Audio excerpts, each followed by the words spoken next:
Mic check, mic check.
Hello, Eddie. Good afternoon to everyone. Thank you for joining me for today's weekly update. And I'm pleased to be joined by Dr. Jose Romero of the Department of Health, Secretary Johnny Key of the Department of Education. We have Don Steele with the Department of Human Services. And I want to thank you for their participation, each of you. Let's first start with the case report I want to review. And then we will go through a couple of announcements and comments today, and we have a number of things to cover. But let's first look at the case report over the last 24 hours. As you can see, we went up another 2,620 cases, which is a little bit higher than a week ago. And active cases up. Total deaths is very sad to see 24 additional Arkansans that have succumbed as a result of COVID-19. In terms of the hospital data, we see again that we have 59 increase. Yesterday it was 103, today it's 59. Certainly it reemphasizes the stress upon our hospitals. 8 new on ventilators, even though we do have sufficient ventilator capacity here in Arkansas. You can see the numbers by the 3 leading counties. Our testing is continued to be significant simply because people are asking for it, and it's a result of the risk that they see in the state. In vaccinations, again, we had a very strong day with 11,000 doses that were given yesterday, and the significant fact that I've been looking at for a long time is we crossed the 1.1 million mark for Arkansans fully immunized. And so that was encouraging us to see. We actually had 4,380 that have been fully immunized. And so that's the case report. If you go to the next one, we can see a couple additional pieces of information. This is the percent of active cases 18 and under, and this starts January 11th through August 10th, and it gives us some comparative data. And so you can see last year, 2020, so right at a year ago, 12% of our cases, active cases, were 12 and under. And then in January 11, we were still dealing with the virus, but it's 14%. But with the new Delta variant, you can see it's 19%. and that is a factor that is important for us all to recognize. Next, you'll see the breakdown of those that have been vaccinated and not vaccinated in terms of cases, hospitalizations, and deaths. The Department of Health adjusted the data based upon questions and feedback to make it more representative, and so last week it was January, but the vaccinations really weren't out significantly then, so we moved the date forward to February to give it a more accurate representation. And so in cases, 8% I'm going to go a different way, right at 92% of all the cases have not been fully vaccinated. Of the hospitalizations, it's 93% have not been fully vaccinated. And in terms of deaths, right at 92% have not been fully vaccinated. If you go to the next slide, you will see just simply where I keep looking for a breaking point where we might start going down again. And even though there's been some national predictions on that, we just don't see it in the data yet. You can see that we continue to increase week after week in our cases. And so with that, let me focus on one particular issue today, and that is our Medicaid beneficiaries and their vaccination rates. The fact is that we took a close look at this, and our Medicaid beneficiary vaccination rates are very low. In fact, only 27,000 traditional Medicaid clients aged 12 and up have been vaccinated. Now, to put that in perspective, we have 627,000 recipients on traditional Medicaid, and that means that 4.3% of traditional Medicaid recipients are vaccinated. That is extremely, extremely low in a very vulnerable and at-risk population, and it's a challenge for us. We have to do better for this vulnerable population, and you can see with the distinction really between a state like Arkansas that has a high Medicaid population versus some of the states in the Northeast has higher vaccination rates, but they have lower Medicaid population rates. And so this is something we've got to work on uniquely in our state. And so one way to improve these numbers and outreach is to encourage more physicians to engage with the beneficiaries on the vaccines and to answer questions, consult with them at length, and to encourage vaccinations as these beneficiaries will go into the physician or provider's office. Today I'm announcing that Arkansas will be increasing the COVID-19 vaccine administration reimbursement rate for physicians from $40 to $100. This will be for the 2 doses of Pfizer and for Moderna and the 1 dose of J&J. I am asking all providers who serve traditional Medicaid clients to reach out to those who are not vaccinated, offer counseling to them, answer any questions about the benefits of the vaccination, give them the medical information that they need, and it is going to be billable to Medicaid. This, if we get the word out sufficiently, and Don has taken the lead in this and will be communicating with our physician groups, our provider groups, to encourage their understanding of this. They're reaching out to our Medicaid clients and that they will come in and get this counseling, and it's an incentive obviously for the physicians because of the not just the good it will do, but because it's a very healthy reimbursement rate that we're increasing it to. Secondly, I want to talk about education as we get ready for school. I asked Secretary Key to get us a marketing program, an initiative ready for going back to school and increasing vaccination.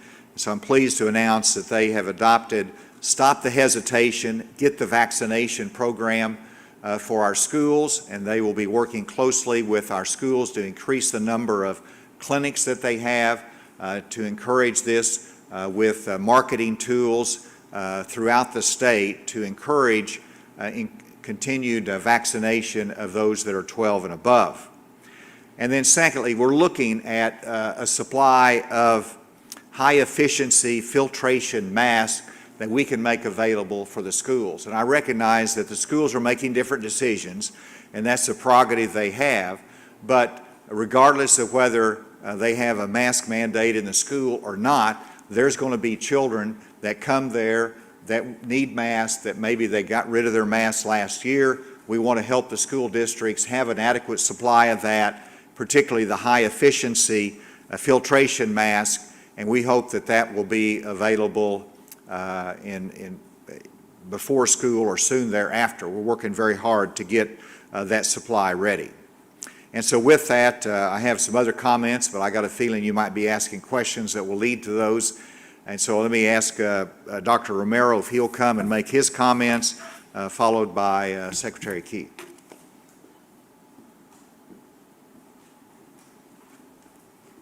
Thank you, Governor. So let me give you a quick update of immunizations of individuals 12 to 18 years of age.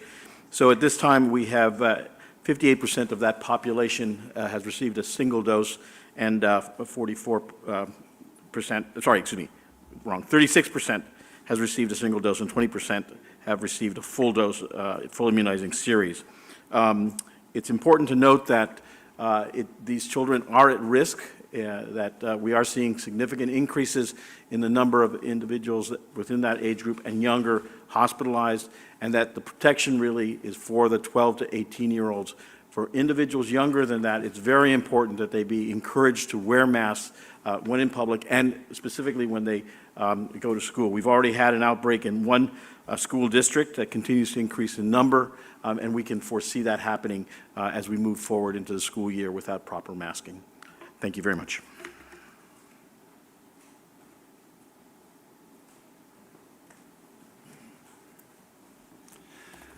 Today, the Department of Education released updated guidance for schools through the Ready for Learning guidance mechanism, and that the changes there reflect the changes that the CDC made just shortly after we released our original guidance 2 weeks ago. But our guidance reflects their guidance. We vetted it, worked with the health department to make sure that it is aligned. And that change is simply about the mask and face covering recommendation for all students in the schools. It is a recommendation, certainly is not a mask mandate, but we are also making sure that schools are aware of the current status of the court case in Judge Fox's court. As the governor said, we're also launching a vaccination campaign to encourage those students that are eligible to get that vaccination. And I'll give you an example I heard today. A medical provider was having a conversation last week with a student. He was a football player. He was 14, and she asked, "Would you like to get the COVID vaccine?" He said, "No, Doc, I'm good. I really don't think I want that." And she continued the conversation, and she got his football schedule, and she said, "Well, let's just look at this. If you become a positive case, it's 2 weeks, and then here are some other games you're going to miss to make sure that there are no long-term medical issues that we need to follow or we need to follow up on." And at that point, after understanding the impact that that would have on his football season, he decided, you know what, I think this is a good idea. I probably do need to get the vaccine. Those are the conversations that we are encouraging local medical providers to have with your students, with the parents in your school district, and we're encouraging district leaders to actually bring those medical providers in, those local trusted voices, so they can have those conversations and answer whatever questions that parents and students may have. Thank you, Johnny, and with that, we'll take any questions. 2 questions. I wanted to ask you about the ICU capacity. What's being done right now to address just the lack of ICU space that we've seen so far? And also, second question, I want to ask you about the status of the Fox ruling, your response to it. Have you talked to the AG about it? Are you still looking at retaining outside counsel to have your own voice in that case? First, on the ICU beds, we're watching that very carefully, and we're taking action. And so we first worked with the Hospital Association to free up additional space with beds, which means that they're having to really monitor the other acceptance of healthcare needs and to make sure that they have adequate ICU beds available. Secondly, as you know, and I want to applaud the General Assembly for their support of the request for American Rescue funds to be used for staff expansions that will open up additional ICU beds. And so through specific hospitals, we're opening up additional beds that will be available for COVID patients, as well as providing funding for staffing. And then, as you know, we did have a team from HHS and FEMA to come in and evaluate our hospital situation to see if we're missing anything. And so we are working with them. I've got information from them. We're trying to implement some of the suggestions that they have put into place. And so a lot's happening in that arena to make sure that we can look ahead and get ahead of the curve on ICU space. It is obviously very limited. I believe yesterday we had 8 ICU beds that were available. Today it is just a few more than that, but it is still very, very close. And the same thing is true with Children's Hospital, that for their pediatric patients, they have a slim margin. They do have some space, but that's one of the things we've got to work both to reduce the cases and the exposure, but also to plan ahead because it looks like we're going to have pressure on the hospitals for some time. In terms of Judge Fox's decision, I have advised the Attorney General's office that I will be seeking outside counsel for that. And let me emphasize, the Attorney General has always provided the best level of representation for me. She has a responsibility to represent the people of Arkansas.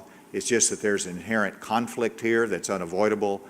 So I will be seeking counsel that will be able to represent my views on that case as it proceeds. Right now, we do not know what action the Attorney General will take as to whether there will be an immediate interlocutory appeal to the Arkansas Supreme Court or whether they'll go to a trial on the merits. I don't know yet, but under either circumstance, I will be retaining individual counsel to represent me in my official capacity, and you'll have more information on that as that develops.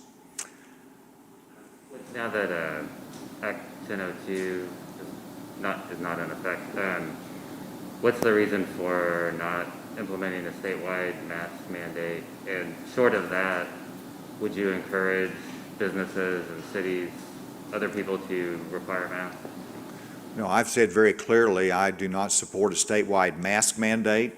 I don't know of very many governors actually that are moving that direction. And the reason is that we want the focus to be on vaccinations. That is the way out of it.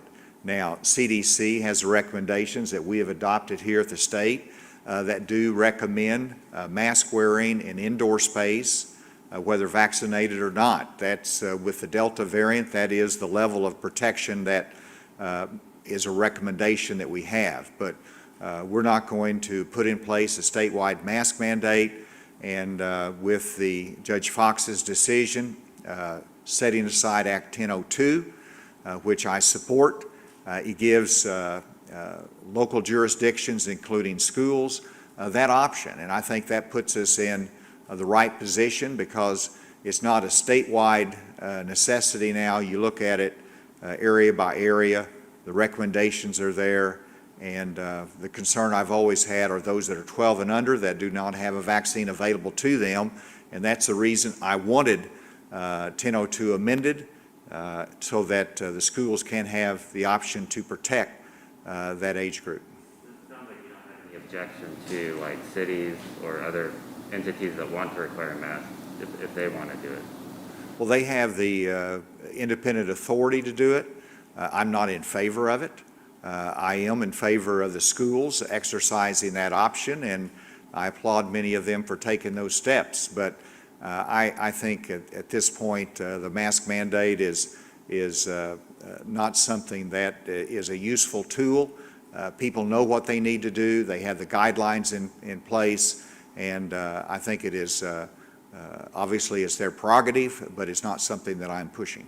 Back to the surge response team that came here to address the hospital situation, are you able to divulge any of those suggestions that they gave to address this problem?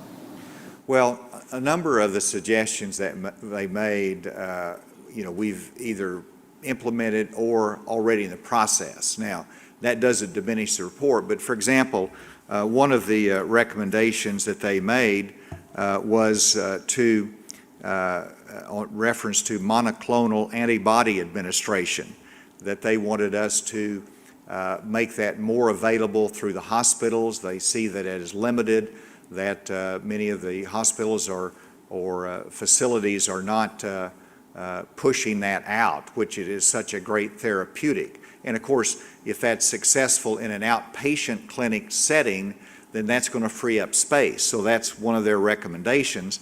Well, simultaneously with that recommendation, we had approval of use of American Rescue Plan funds to give our hospitals $1,000 per licensed bed to encourage administration and offset costs for use of monoclonal antibody administration. That costs $9.6 million.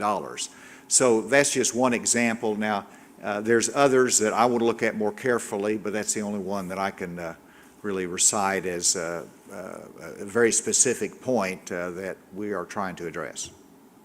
What's the reaction seeing this, this trend of ICU beds being at such a low capacity? I mean, essentially getting back to where we were during kind of the first surge of COVID. What's the reaction from you seeing it in this, for lack of a better word, bad of a spot? My reaction? Well, I think we're in worse position in terms of our ICU beds than we were in January. And largely because of the other health needs that we have that occupy ICU beds. And so, and then the solutions are more difficult, and the pressure points are more difficult. So that's my reaction. And more importantly, what action are we taking? And I've recited some of those, but I'll also be convening tomorrow another meeting of our hospitals, which is our winter task force, to look at any other ways that we can address this. So a number of steps are being taken, but everybody has to realize this is not a good time to get sick because the space is limited. Dr. Romero, did you want to say anything more on that? I have a question for Secretary Key. I know that the Department of Ed changed their guidance about mask wearing to align with the CDC. But do you personally agree with Judge Fox's decision to allow schools to issue this mask mandate? Well, I think one thing I've learned is to avoid trying to opine on what judges think and don't think, because it's a preliminary, temporary order. At this point, there's a lot that's going to take place in those proceedings. I think our focus right now is to help make sure schools make the best choice for their local school district, and helping them, guiding them as they go along those decision-making processes. We want to assist them. We want to have a successful school year. If they choose masking as one of the multiple strategies to that, then we're going to support them in that effort. I have a question for Mr. Keith. I was wondering if you can give me some more details of sort of what the campaign is going to involve. Is it going to have presentations that will be done in schools, or is it going to have teachers have the responsibility to suggest these things to students, things like that? Well, I think it's going to be a continuation of many of the things that we have already engaged in and the health department has engaged in. I think we will see a number of social media efforts targeted to our student population, especially those that are in the 12 and up category. Also providing information for parents so that they understand better. One of the questions we get concerning the vaccine is about the safety of the vaccine.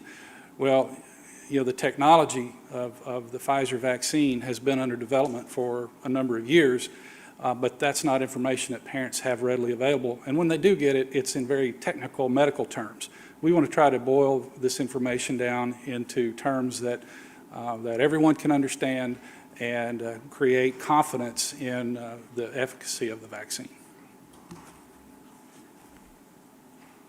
Let's go remotely to see if there's a question.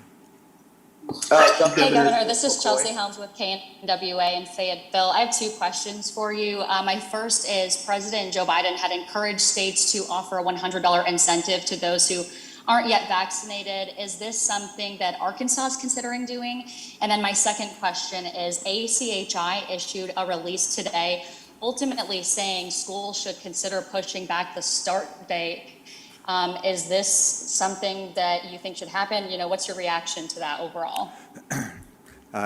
First, in reference to an additional incentive, we look at every option as to how we can increase vaccination rates. My experience has been that the incentives have not worked very well in terms of the general public. They do work well in terms of the workplace, including state employment. We did offer an incentive that has borne success, and so we'll continue to look at it, but at this point we have no plan to implement additional incentives in reference to the general population. Secondly, in reference to ACI's recommendation that school be considered to be delayed, I'm not in favor of that. I've discussed this with both Secretary of Education and Dr. Romero, and you know, whether you delayed it 2 weeks, all you're going to do is you're still going to be left with 12 and under not being able to be vaccinated, so that challenge is still there. You're still going to be faced with low vaccination rates, even though we hope to improve those. And so we don't see any advantage by delaying school. People are planning on that. Everything is geared toward that, and we cannot risk another year of school. We have to get off to a good start. We want to stick with the date that has been planned and do everything we can between now and then to make it a safe environment. Governor, this is Benjamin Hardy with the Arkansas Nonprofit News Network. I have two questions, actually. First, when you say you're working with the Hospital Association on ICU space, has that involved any adjustments to nurse or respiratory tech staffing ratios in ICU, or any adjustment to the standards that hospitals are using to admit patients to the ICU? And then the second question is about the figures you gave regarding the vaccination rates among traditional Medicaid recipients. I wonder if that's inclusive of nursing home and other long-term care residents, and if there's evidence that nursing home residents on Medicaid are being vaccinated at a lower rate than other nursing home residents. It just seems like a low number considering a lot of nursing home residents have received the vaccination. All right, what was your first question again? My first question was about whether there's any adjustment to nurse or... Yeah, to the ratios, and the answer is that flexibility is already available for our hospitals, and so they have flexibility under laws that the legislature passed. So I don't see any impediment there. They're making adjustments as needed. And then in terms of the second question, I'll ask Dawn Steele if she'd come and address that. Yeah, so in terms of the 27,000, that represents what we consider our traditional Medicaid population, which is largely children. It also includes women, and then some of our disabled populations like long-term care. We also then have populations that are served through our PASS program and through our Arkansas Works program, but those are different. They have different programs through which they're served, but yes, for this population, we know that it does include long-term care residents, and we know that there are often times where the numbers are not necessarily being reported, so that's definitely one of the things that we're trying to encourage through the use of this vaccine administration increase, is both to have those one-on-one conversations that we heard from Secretary Key are so critical, but also to be able to make sure that as those vaccinations are happening, we're getting shots in the arms, we're getting those recorded, and helping to keep people safe. Governor Hutchinson? Do you not have numbers regarding Arkansas Works population vaccination? We can get those. If you want to email Amy, we'll be happy to get those to you. Governor Hutchinson? Yes. Yes, the White House today said you'd had a phone call about COVID-19 with President Biden. How did the call come about, and will Arkansas be receiving any additional federal assistance? Well, thank you, Frank. And yes, yesterday I had a call from President Biden. There was not anything prearranged for that. He simply called me and he applauded our efforts here in Arkansas. Thanked me for we talked quite a bit about the community COVID conversations and our town hall meetings. And then he did offer assistance. Now, he wants to be supportive just like he does with other states, but he knows the challenge that we face. And I told him we had currently the COVID surge team here in Arkansas making a report that I'd be reviewing. So it was a very congenial conversation. I did raise the issue about FDA approval, and I was encouraged that the President indicated that the FDA has indicated that they hope, I believe it's within 3 weeks, to have the final approval decision made. So it was a good conversation. I was grateful for his interest in Arkansas and that he recognized all the work that we're doing under very difficult circumstances. Hey, Governor, this is Mitch at Channel 4 and Fox. Baptist Health announced yesterday that it did not have any ICU beds available for most of the day. Based off of today's report, hospitalizations continue to increase. This morning, COVID.com reported only 1 COVID ICU bed available. What happens when that hits zero, when there are no ICU beds available across our state? And also, that ICU bed availability number, does that include locations like the VA? No, the VA would be outside of that COVID-com mix, and you can correct me if I'm wrong, but I believe that is correct. And then, is that Renee over there? You might have to help me out here. Please come up here. I think you can add to this conversation, Renee. But in terms of the space, what happens is that you'll have an ambulance that will bring a COVID patient in, or some other medical emergency, and if they do not have ICU space, then they have to wait. And that's the problem, because if an ambulance waits for 4 or 5 hours for a space to free up, then they can't respond to other emergencies. So all you can do is wait till a bed becomes available. Now, the hospitals are utilizing if you want an ICU bed, or if you want a medical capable bed for a COVID patient, they're going to take care of the patients, but there's wait time involved, and you can't always get that level of care that you would in an ICU. But Renee, can you come up here and answer that? Renee Mallory is our Chief of Staff at the Department of Health, who has worked on this consistently and has more specifics. I think the governor did a great job of answering that question. We are working constantly. He referred to a couple of proposals that we had approved last Friday. We're in the process of getting those agreements signed, and so those hospitals can reach out and get staffing for those additional beds to be able to put patients in. We're working diligently and as quickly as we can to get extra beds available. We will continue to monitor the need for additional beds, and we have additional proposals, and we will look at those at the time that we feel we need additional beds, if that happens. Let's just take 1 or 2 more questions, if there are any. Jumping off that question, Rosita Hogan with Action News 5 out of Memphis. Are there any conversations about transporting patients possibly to Memphis area hospitals, or do you know of any conversations happening around that? Conversations about utilizing Memphis area hospitals? Yeah, with the shortage of ICU beds in the state. Well, and the answer is that, in the West Memphis area, that is one of the go-to hospitals. So I think that is continuing to be an option. Obviously, the bridge, when it was not repaired, caused a real problem with that, but now that it's operational, then that is absolutely an important option for Eastern Arkansas residents in that area.